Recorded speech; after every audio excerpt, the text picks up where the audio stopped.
Сәлем достар, бұл Репортер ТВ YouTube арнасы, оның жүргізушісі мен Диамара Қуанышқызы. Бүгінгі сұхбатымыздың қонағы танымал спорт журналисі, комментатор, Meta Ratings сайтының бас редакторы, Барада Бата жобасының жүргізушісі Ербол Қайыров. Қош келдіңіз аға. Қош көрдік, рахмет. Жалпы сұхбатымызды бастамас бұрын өзіңізді құттықтағым келіп отыр. Күні кеше ғана үздік спорт журналисі атандыңыз, құттықтаймыз. Әрдайым спорт сүйер қауымды, жанкүйерлерді инсайд ақпараттарыңызбен қуантып жүріңіз. Рахмет. Негізі мамандығыңыз дизайнер, иә? Жоқ, менеджмент мамандығым бойынша оқыдым. Кейін архитектура саласына көштім. Параллельно футбол ойнап, дизайнға түстім. Себебі бұл ата-анамның арманы болатын. Сондықтан да осылайша үш университетте оқып, футбол ойнап, енді 2013 жылы журналистикаға келдім. Журналистикаға келуіңізге түрткі болған спорт па, әлде біреу түрткі болды ма? Негізі ондай мақсатым болған да жоқ. Жай ғана футболдағы мансабымды жалғастырайын деп осылайша журналистикаға келдім. 2013 жылы достарымен қазақ тілді, орыс тілді футбол жайында сайтты аштық, осылайша бас редактор атандым. Біртіндеп енді футболды тастап, журналистикаға көштім.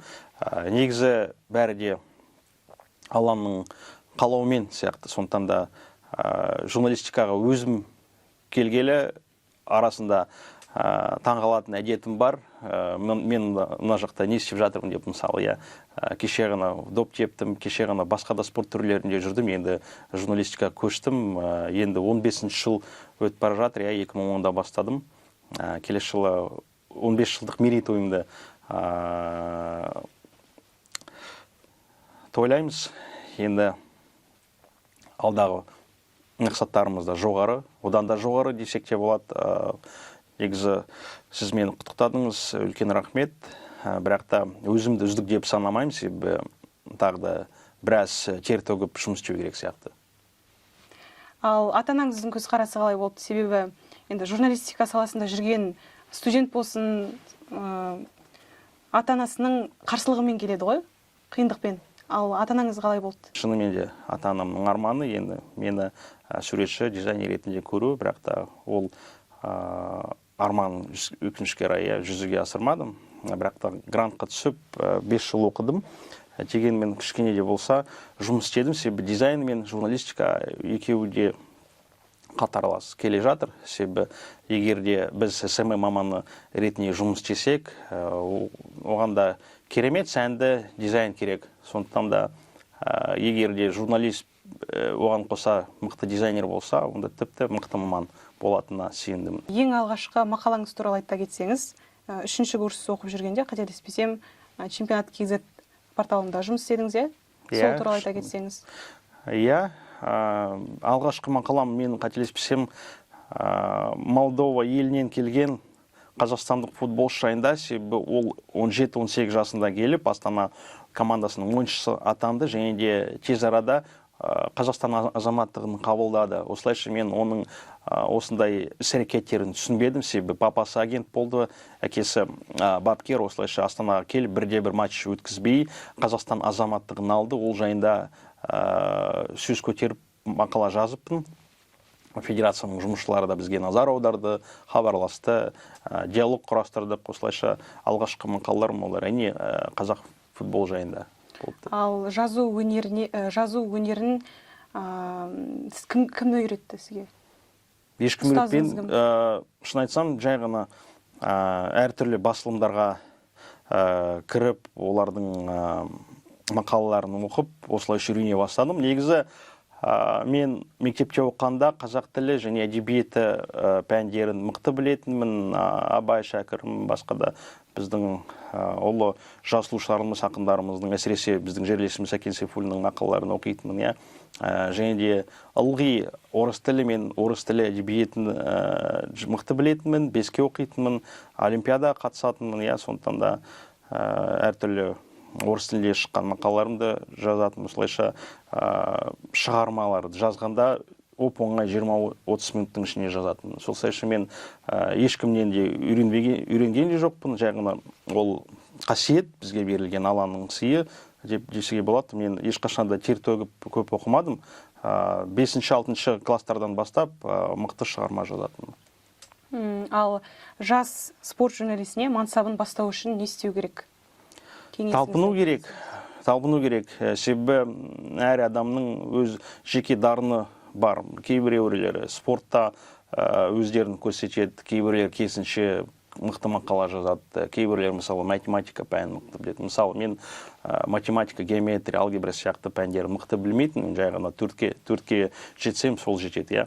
Бірақ та менің басқа да мықты қасиеттерім бар, мысалы мақала жазу, сурет салу дегенде, фильмдер түсіру, мысалы әркімнің өз жеке дарыны бар.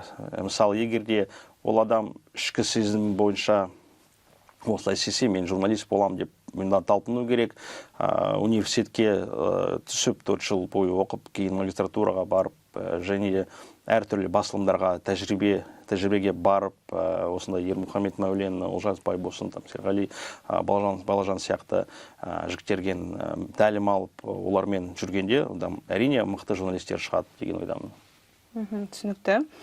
Түнгі уақытта ойын жүргізу үшін эфир алдында қалай дайындаласыз? Жалпы спорт журналистінің күнделікті күн тәртібі қандай? Күнделікті орын тәртібім шынымен де мен кеш жатам, 4-5-терде мысалы. Бірақ та матчтарға көп дайындалмаймын. Себебі мен ойынның алдында ғана ақпаратты алсам, сонда ғана есте сақталады. Егерде матчтың алдында бірнеше күн бұрын ойынға дайындалсаң, онда есте салмайды. Статистика әсіресе кейбір ойыншылардың статистикасы, мысалы кеше Бавария ПСЖ ойынын жүргіздім, 8-ден бастап дайындалдым. Кірісіп 8-9-дарда кірісіп, бірнеше мақаларды оқыдым, статистиканы оқыдым, бұл сол жетеді мен үшін. Себебі егерде бір апта бұрын дайындалсаң, онда менше әртүрлі басқа да жұмыстарың бар ғой, әртүрлі шаруаларың бар дегенде, сондықтан да осы шаруалар сенің дайындығыңа кедергі келтіреді. Осылайша егерде бірнеше сағат қалғанда ғана дайындалсаң, менше сол ақпарат еске сақталады.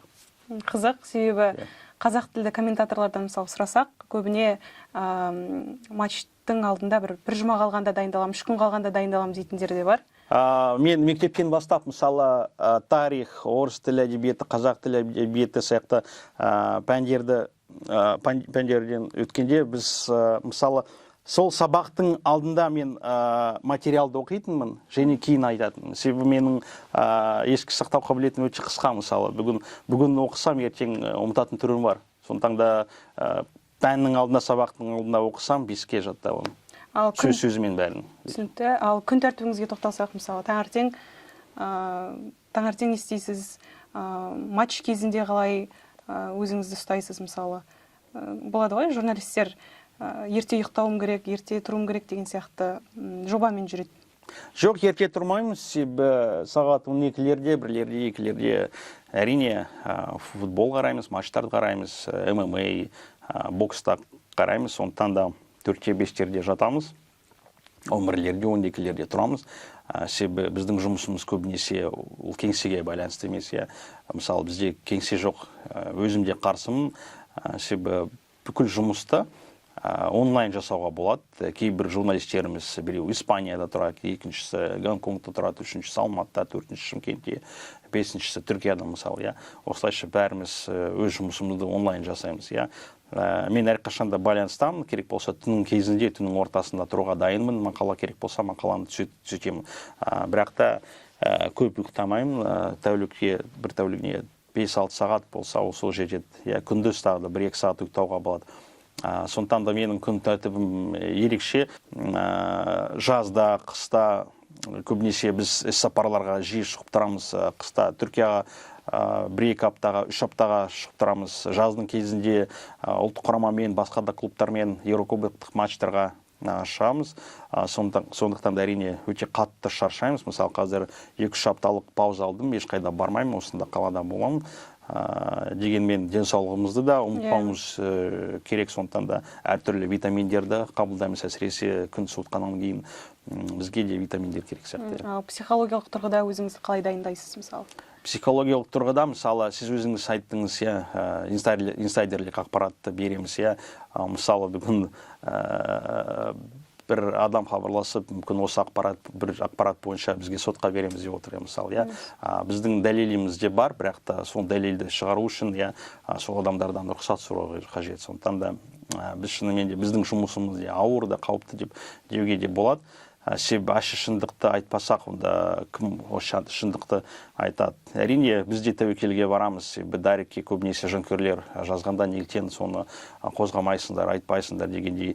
Әрине айтамыз, бірақ та бізге де дәлел керек, бізге де құжат керек дегендей. Сондықтан да әртүрлі, әр жаманда сәттер болады. Әрине, біз өкінбейміз, өз жұмысымызды жақсы атқаруға тырысамыз.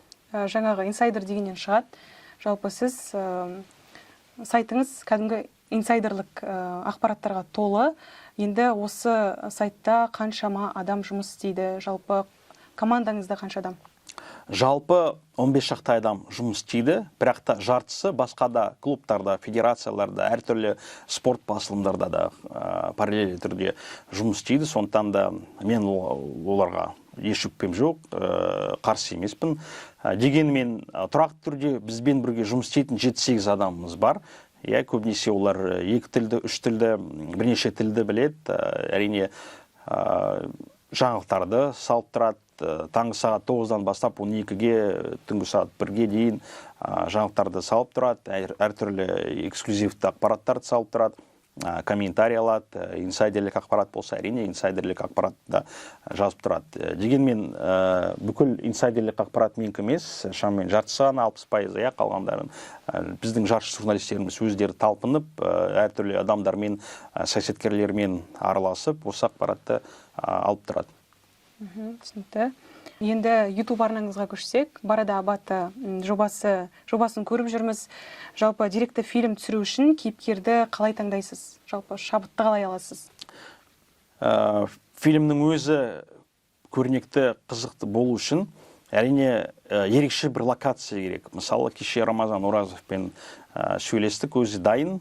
Бірақ та отбасылық жағдайға байланысты әзірше съемкамызды тоқтаттық. Дегенмен Данияның өзі де керемет ел, өзі де айтады, керемет бір жерде тұрған мықты бір қала, команданың өзі де ерекше, атмосферасы да ерекше, сондықтан да міндетті түрде Дания кел.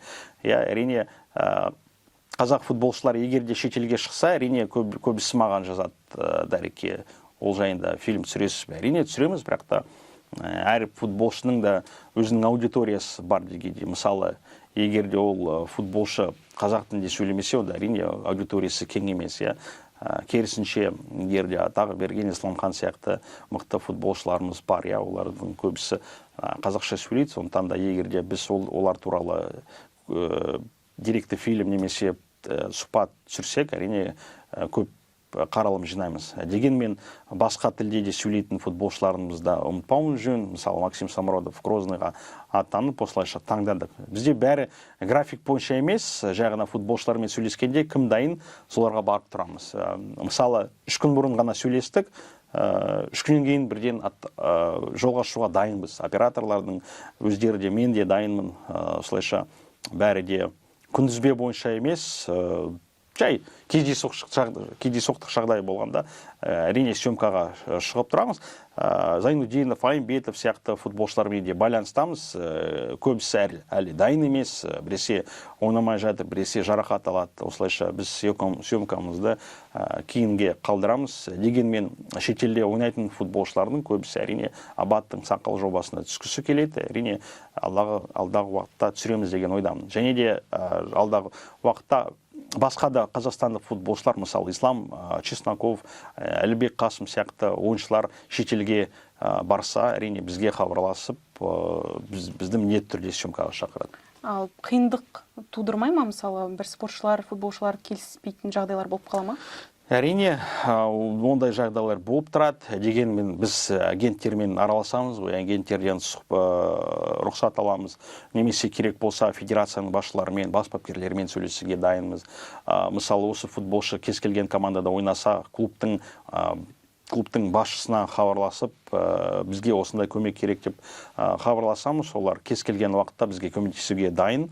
Осылайша кез келген футболшыны көндіруге болады. Дегенмен кейбір футболшылар съемкаға түсу үшін әрине олар да гонорар сұрайды. Біз оған түсініспен қараймыз.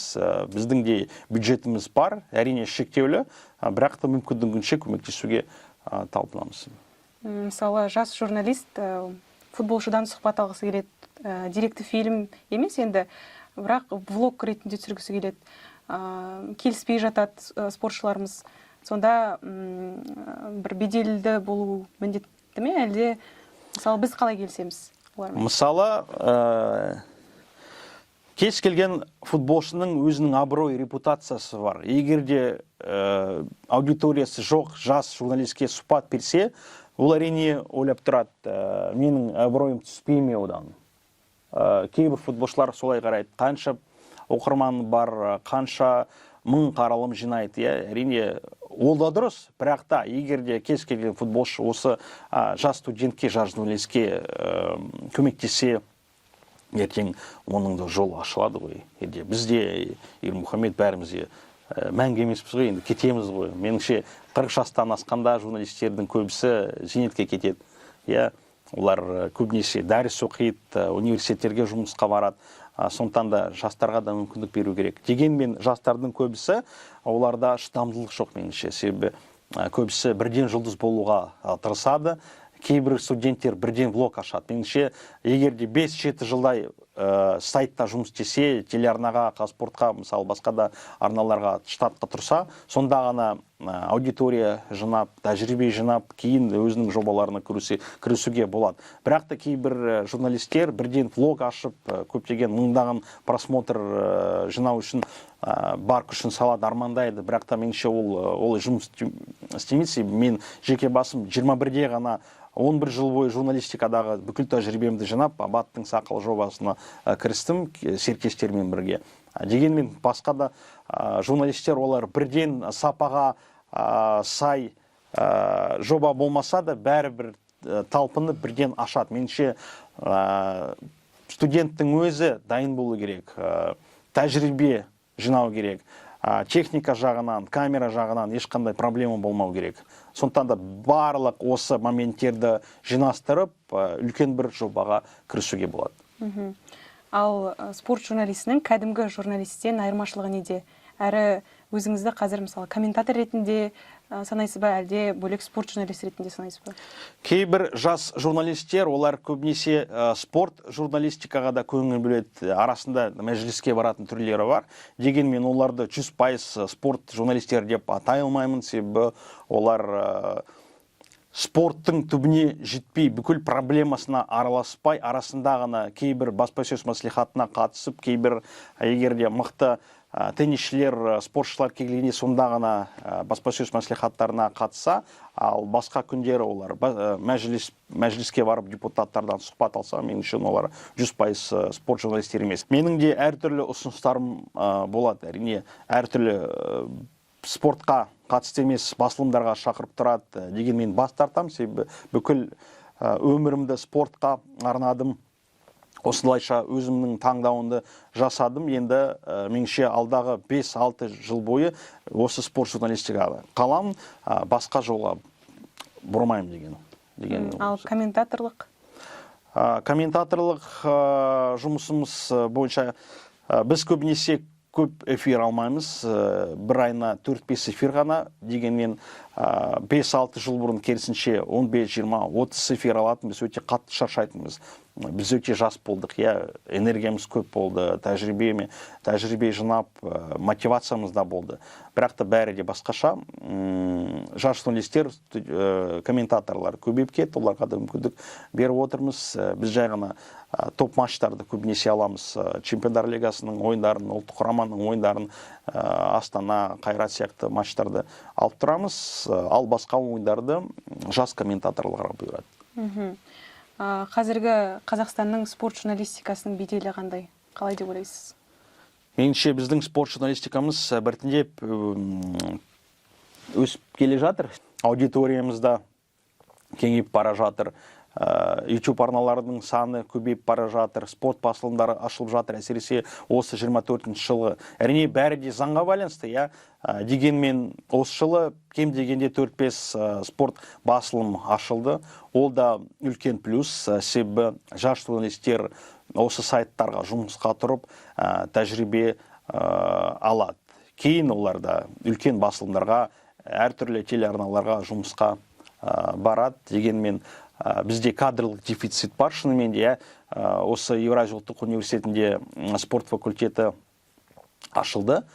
Әрине енді осы студенттерге де мүмкіндік беру керек. Әлі күнге дейін кадрлық дефицит шынымен де бар. Көбінесе ешқашанда журналистика факультеттерінде оқымаған адамдар, олар топ деңгейінде келе жатыр. Ол негізі дұрыс емес, бірақ та ол әрине кадрлық дефицитке байланысты. Егер де алдағы 4-5 жылдың ішінде біздің университеттеріміз мықты журналистерді даярласа, онда одан да біздің журналистикамыз үлкен бір қадам жасайды деген ойдамын.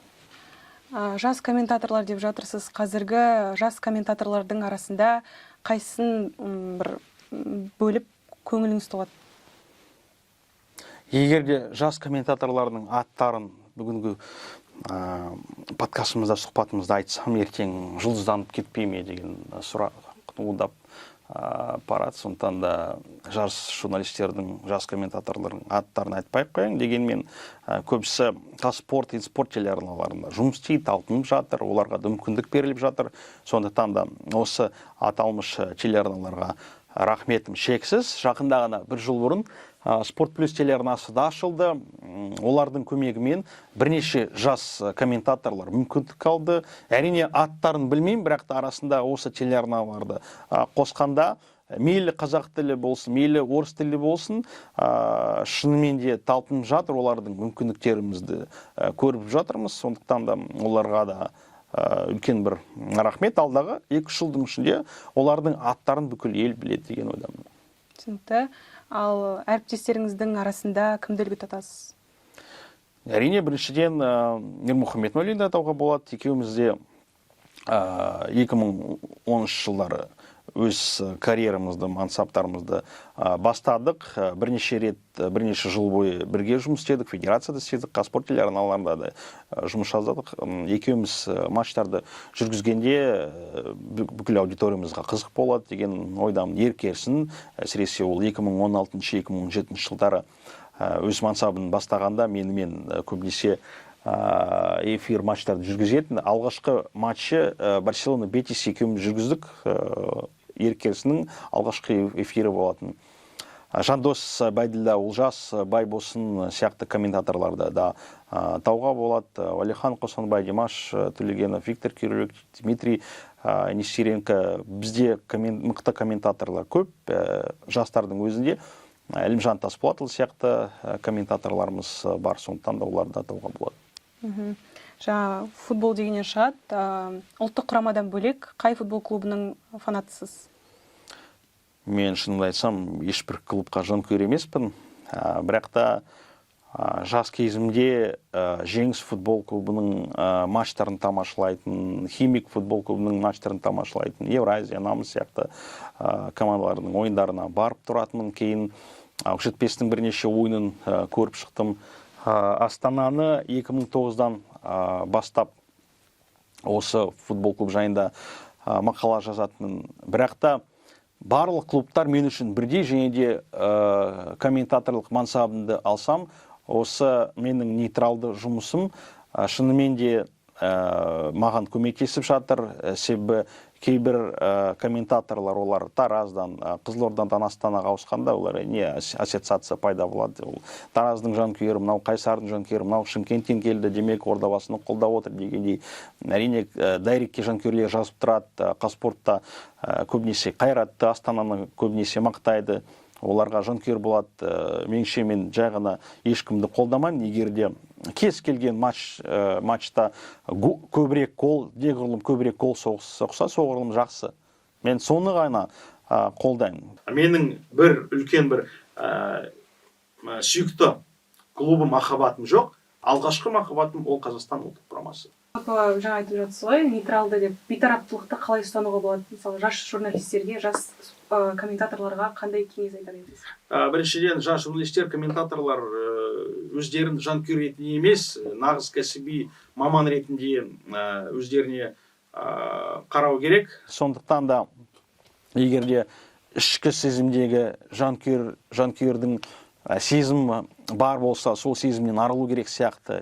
Көбінесе футболға, спортқа жұмыс ретінде қарау керек. Жаңағы матч барысында енді сөздік қор деген бар. Сөздік қорды дамыту үшін, мысалы, қандай кітап оқисыз сіз? Соңғы оқыған кітабыңызды айтып бере аласыз ба? Қажымқан Мұнайтпасов жайында туралы кітап оқып отырмын. Біздің жерлесіміз, әсіресе жақында ғана ол туралы фильм шықты. Көрген жоқпын, шын айтамын. Елде болған жоқпын. Кейін келгенде фильм прокаттан алынды. Арасында әртүрлі биографияларда оқып отырмыз. Дэвид Бекхэм, Златан Ибрагимович сияқтылар, әсіресе Майк Тайсонның кейбір биографиялық кітаптары әлі күнге дейін бірнеше жыл бойы жатыр, бірақ та бос уақытым аз. Сондықтан да мүмкіндігінше ғана оқуға тырысамыз. Бірақ та журналистер, комментаторлар көбінесе кітаптарды емес, олар сайттарды оқиды. Себебі матч жүргізеді, мақала жазады. Осылайша оларға кітаптың құндылығы емес, оларға материалдардың құндылығы өте зор. Жаңағы кітапқа байланысты айтылған сөзіңіз тек қана орыс тілділерге байланысты ма, әлде қазақ тілді журналистерге де байланысты? Бәріне де байланысты.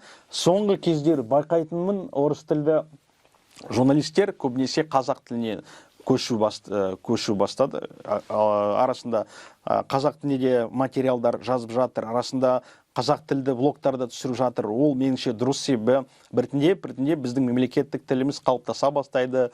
Біздің спортымызда басым бөлігі көбінесе қазақ тілінде көбісі сөйлейді. Мысалы, Олимпиадаға барғанда, әртүрлі Азия ойындарына барғанда, әсіресе біздің спортшыларымыз орыс тілінде көбінесе сөйлейді. Ол боксқа, күреске қатысты емес, басқа спорт түрлерін алсақ, көбінесе олар орыс тілінде сөйлейді. Бірақ та егер де біз кез келген боксқа қатысты жарыстарға барғанда, олар міндетті түрде толықтай 100% қазақ тілінде сөйлеуге тырысады. Сондықтан да әр спорт түрінің жеке бір тілі бар сияқты. Мысалы, футболдың бұрынғы басым бөлігіндегі тілі ол орыс тілі. Бірақ та заман өзгеріп бара жатыр. Көбінесе қазақ тілі қалыптаса бастады біздің клубтарымызда, федерацияның өзі де қазақша ақпаратты бере бастады. Біздің әріптесіміз Мәулен айтқандай, ақырындап біздің футболымыз қазақшалана бастады. Осы тұста бір сұрақ пайда болып тұр. Өзіңіздің жаңағы жұмыс істейтін сайтыңыз орыс тілді редакция. Енді қазақ тілді редакцияның жұмысы қашан жанданады деп сұрайын? Осы Метарейтинг порталының басшылығымен сөйлескенде 24 жылы маусым айында қазақ тілді редакциясын ашамыз деген жоспарымыз болды. Бірақ та әлі күнге дейін ашпады, өкінішке орай. Әрине, біз де өкініп жатырмыз, себебі редакцияның өзінде қазақ тілді журналистер көп. Олар жұмысқа кірісуге дайын, бірақ та бәрі де бизнеске байланысты. Егер де олардың артық қаражаттары болмаса, онда мүмкіндігінше 25 жылы міндетті түрде қазақ тілді версиясын ашуға тырысады. Уақыт бөліп арнамыздың қонағы болғаныңыз үшін көп-көп рахмет. Сізге рахмет шақырғаныңыз үшін. Қымбатты достар, сіздермен бірге болған мен Диамара Қуанышқызы және арнамыздың қонағы танымал спорт журналисі Ербол Қайыров.